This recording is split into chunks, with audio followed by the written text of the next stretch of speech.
മംഗലാപുരം ആസ്ഥാനമാക്കി പുതിയ റെയിൽവേ ഡിവിഷനായി പദ്ധതിയുമായി കർണാടക കൊങ്കൺ കൂടി കൂട്ടിച്ചേർത്താണ് പുതിയ നീക്കത്തിന് തുടക്കമിടുന്നത്.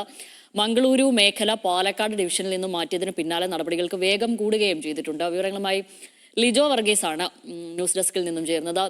ലിജോ, അതായത് ഈ മംഗളൂരു ഡിവിഷൻ മുറിച്ചു മാറ്റിയതുമായി പാലക്കാടിൽ നിന്ന് മുറിച്ചു മാറ്റിയതുമായി ബന്ധപ്പെട്ട് വലിയ പ്രതിഷേധങ്ങളാണല്ലോ ഇപ്പോൾ കേരള എംപിമാരും ഇവിടെയുള്ള MLA-മാരൊക്കെ ഉയർത്തുന്നത്. പക്ഷേ അതിന് സമാന്തരമായി കർണാടക ഒരു നീക്കം കൂടി നടത്തുകയാണ്. അപ്പോൾ കർണാടക എത്ര പ്രതിഷേധം കേരളത്തിൽ നിന്ന് ഉയർന്നു കഴിഞ്ഞാൽ പോലും കർണാടക അത് വിട്ടു നൽകുകയോ അല്ലെങ്കിൽ ഒരു പ്രശ്നപരിഹാരത്തിന് ശ്രമിക്കുകയോ ഇല്ല എന്നുള്ളൊരു സൂചന കൂടിയല്ലേ ഇതുകൊണ്ട് നമുക്ക് മനസ്സിലാകുന്നത്, അർത്ഥമാക്കുന്നത്?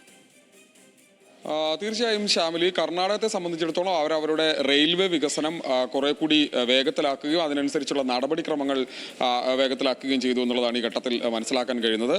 ഇപ്പോൾ ഈ സൗത്ത് വെസ്റ്റേൺ റെയിൽവേ ഡിവിഷൻ എന്ന നിലയിൽ അവിടെ ഇപ്പോൾ മൈസൂരു, ബംഗളൂരു, ഹുബ്ബള്ളി, അതിനോടൊപ്പം തന്നെ ഇപ്പോൾ മംഗലാപുരവും ചേർത്ത് മംഗളൂരുവും കൂടെ ചേർത്ത് വലിയ ഒരു ഡിവിഷൻ ആകുന്നു. അതോടൊപ്പം തന്നെ കൊങ്കൺ റെയിൽവേ അതൊരു സെപ്പറേറ്റ് ഡിവിഷൻ അല്ലെങ്കിൽ ഒരു കോർപ്പറേഷൻ ആയിട്ടാണ് നിൽക്കുന്നത്.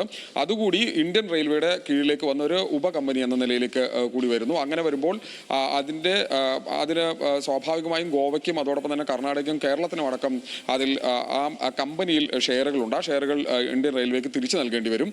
അങ്ങനെ അത് പൂർണ്ണമായും ഇനി മംഗലാപുരം അല്ലെങ്കിൽ മംഗളൂരു ഡിവിഷന്റെ കീഴിലേക്ക് വരുന്നതോടുകൂടി വലിയൊരു ഡിവിഷൻ എന്ന നിലയിലേക്ക് അത് മാറുന്നു. അത് ഗോവയുടെ അടുത്ത് വരെ എത്തുന്ന തരത്തിൽ വലിയൊരു ഡിവിഷനായി അതിനെ മാറ്റിയെടുക്കാനാണ് ഇപ്പോൾ ഏതായാലും കർണാടകം തീരുമാനിച്ചിരിക്കുന്നത്. അതിനനുസരിച്ചുള്ള നീക്കങ്ങൾ നടക്കുന്നത്. കൊങ്കൺ റെയിൽവേയെ സംബന്ധിച്ചിടത്തോളം അവിടെ അത് കൂടുതൽ തുരങ്കപാതകളും അല്ലെങ്കിൽ ദുർഘടപാതകളും ഒക്കെയുള്ള ഒരു പ്രദേശമാണ്. പക്ഷേ അതിനനുസരിച്ചുള്ള വരുമാനം കിട്ടാത്ത ഒരു മേഖല, അതായത് റെയിൽവേ സ്റ്റേഷനുകൾ വളരെ കുറവായതുകൊണ്ട് തന്നെ അവിടെ ഡിവിഷനിൽ വലിയ തോതിലുള്ള വരുമാനമില്ലാത്ത ഒരു ഡിവിഷൻ കൂടിയാണ്, ഒരു പാത കൂടിയാണ്. അതുകൊണ്ട് തന്നെ അത് ഏറ്റെടുക്കുകയും അതിൻ്റെ അറ്റകുറ്റപ്പണികൾക്കും അതോടൊപ്പം തന്നെ പാത ഇരട്ടിപ്പിക്കൽ അടക്കമുള്ള നടപടികൾക്കും വേഗത കൈവരിക്കാൻ ഈ നീക്കം സഹായകമാകും എന്നുള്ളതാണ് കർണാടകം ചൂണ്ടിക്കാണിക്കുന്നത്. അതിൻ്റെ അടിസ്ഥാനത്തിലാണ് ഇപ്പോൾ കൊങ്കൺ റെയിൽവേ ഏറ്റെടുത്തുകൊണ്ട് അത് മംഗളൂരു റെയിൽവേ ഡിവിഷൻ എന്നൊരു വലിയൊരു ഡിവിഷൻ സൗത്ത് വെസ്റ്റേൺ ഡിവിഷൻ എന്ന നിലയിലേക്ക് കാര്യങ്ങൾ മാറുന്നത്.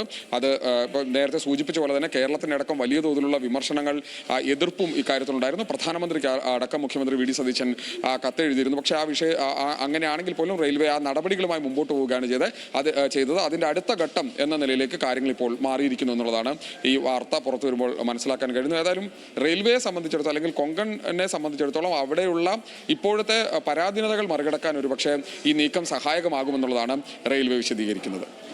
ശരി.